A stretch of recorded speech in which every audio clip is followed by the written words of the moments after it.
నమస్కారం కృష్ణారావు గారు. నమస్కారం. అవేఆర్ టాక్స్కి పునఃస్వాగతం. రాజకీయం అంటే వాడి వేడిగా ఉంటుందని విన్నాం, కానీ యాక్షన్స్లో కూడాను మరి ఒకళ్ళు మామూలు ఇచ్చిన స్టేట్మెంట్స్కిను చేసే పనులకిను మనకి తారతమ్యం కనబడట్లేదు. జగన్మోహన్ రెడ్డి గారు అధికారంలో రాగానే మరి గుండెవల్లి దగ్గర టీడీపీ ఆఫీస్ని, టీడీపీ కాదు గవర్నమెంట్దే ప్రజా వేదికని కూల్చివేయడం జరిగింది. అట్లాగే మరి ఇప్పుడు గవర్నమెంట్ కూడాను అసెంబ్లీ స్వేరింగ్ ఇన్ అయిపోయిన 24 గంటల లోపల జగన్మోహన్ రెడ్డి గారి యొక్క పార్టీ ఆఫీస్ని కూల్చివేయడం ఇదంతా జరుగుతుంది. ఈ సెంట్రల్ ఆఫీస్ని డిమాలిష్ చేశారు. సో దీన్ని ఒక విధమైనటువంటి ప్రతీకార చర్య, లేకపోతే ఇన్ఫ్యాక్ట్ కన్స్ట్రక్ట్ చేసేది ఏదో ఇరిగేషన్ ల్యాండ్లో ఉంది అని చెప్పి ఒక విధంగా టీడీపీ వాళ్ళు చెప్పడము ఇది ఇదంతాను.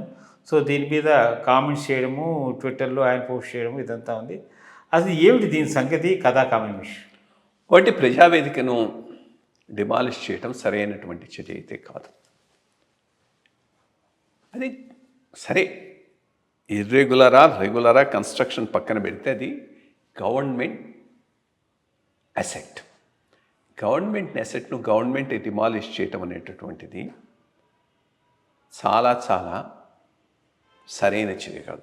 సరే, ఒకవేళ ఇది చేస్తున్నాను, చాలా ప్రైవేట్ ప్రాపర్టీసు ఇట్లాగే గవర్నమెంట్ ఇరిగేషన్ భూముల మీద ఉన్నాయి, ఇర్రెగ్యులర్గా ఉన్నాయి, అన్నిటినీ చేస్తున్నాను, దీంతో మొదలు పెడుతున్నా అంటే అది వేరే విషయం. అప్పుడు అది ఒక signal.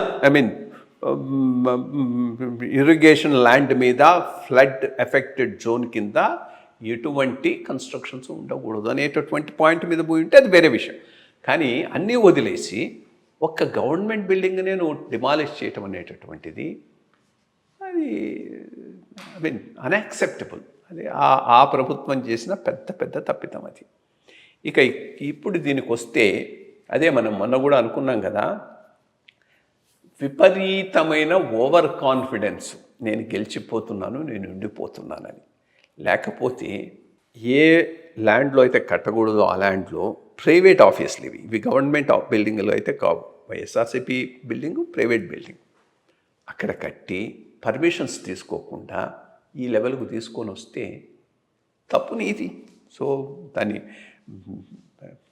Government is in its own right, full right, పూర్తి అధికారం ఉంది వాటిని డిమాలిష్ చేయడానికి. ఫస్ట్ పర్మిషన్స్ లేవు, కట్టింది ఇరిగేషన్ ల్యాండు. అటువంటిప్పుడు ఇంకా దానికి ఎవరు దాన్ని క్వశ్చన్ చేయడానికి లేదు. బట్ పార్టీలకు ప్రభుత్వ భూములు అంటే పార్టీలకు ప్రభుత్వ భూములు తీసుకోవడం అనేది ఇప్పుడు కాదు, కాంగ్రెస్ టైం నుంచి జరుగుతూ ఉన్నది. పార్టీ ఆఫీసుల కోసంగా ప్రభుత్వ భూములు తెలుగుదేశం వాళ్ళు తీసుకున్నారు, వైఎస్ఆర్సీపీ వాళ్ళు తీసుకున్నారు, కాంగ్రెస్ వాళ్ళు తీసుకున్నారు. దాంట్లో ఏమి టీఆర్ఎస్ వాళ్ళు కూడా తీసుకున్నారు ఇక్కడ తెలంగాణ వరకు. సో అది పెద్ద ఇష్యూ కాదు. గవర్నమెంట్ భూములు తీసుకోవడం అనేది, ఇవ్వటమా కరెక్టా కాదా అనేది వేరే విషయం. బట్ తీసుకోవడం అందరూ తీసుకున్నారు, ఎవరు క్వశ్చన్ చేయలేదు, పోతూ ఉన్నది.